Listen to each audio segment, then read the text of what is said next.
All right, scientists, in this video, I want to show you how to turn the data in your compressed air rocket energy calculator spreadsheet into handy dandy visual bar graphs you can use to help you understand how the rocket's energy changed as it moved from the launch halfway up and then reached the top of its flight.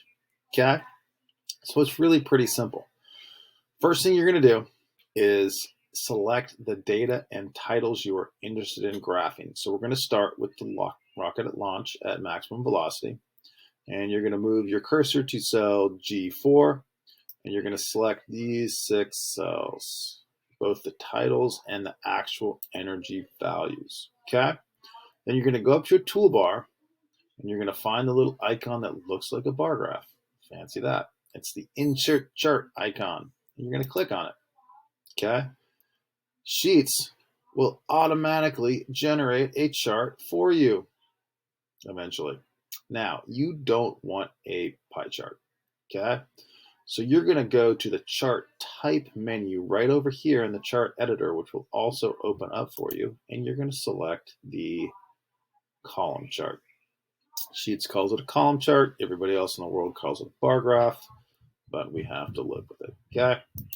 There you go. Now notice what has happened. By selecting the titles or the labels as well as the values for the energy, each of your bars is now labeled with the type of energy it shows. Now we want to show also what part of the launch this data is from. So to do that, you got to go to Customize.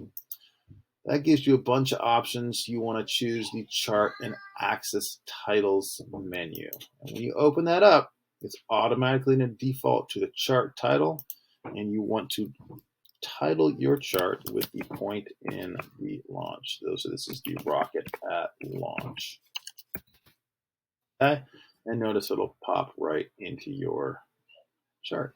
All right, close the editor, and then click on this, make it a little smaller, and you're going to drag it down and put it right under your last table in your spreadsheet. Now, I want you to notice one more thing here.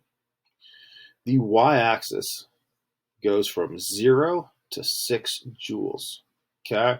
You want the y-axis of your other charts to match. So I'm going to show you how to make another one. And if it doesn't match, I'll show you how to change it so the y-axis is the same. The y-axis needs to be the same because then when you compare the size of the bars, you're comparing apples to apples and not apples to oranges. Okay? All right, so let's go up here again to the halfway point, the rocket at mid-flight.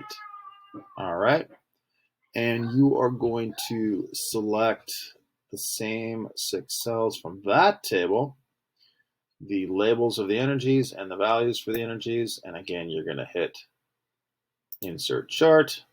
It should default now to a column chart since you just made one.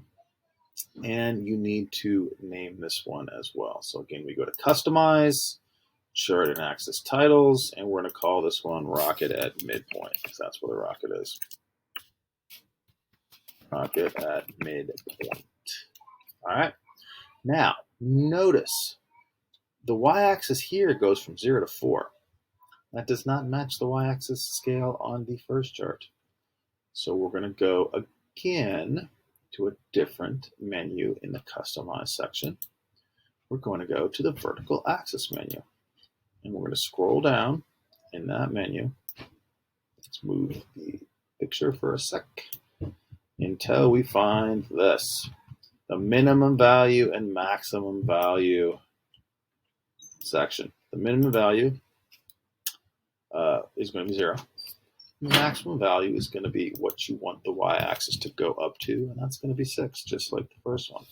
Now, notice it has changed the scale on the y-axis, and when you resize this chart to match the size of the first one, now when you compare the size of the bars of the different energy types, you're actually being able to see how the energy is changing. You can see here the potential energy is increasing, the kinetic energy is decreasing, and the total energy is also decreasing. All right, scientists, that's it. That's how you make a simple bar graph or column chart in Sheets. I hope this helps.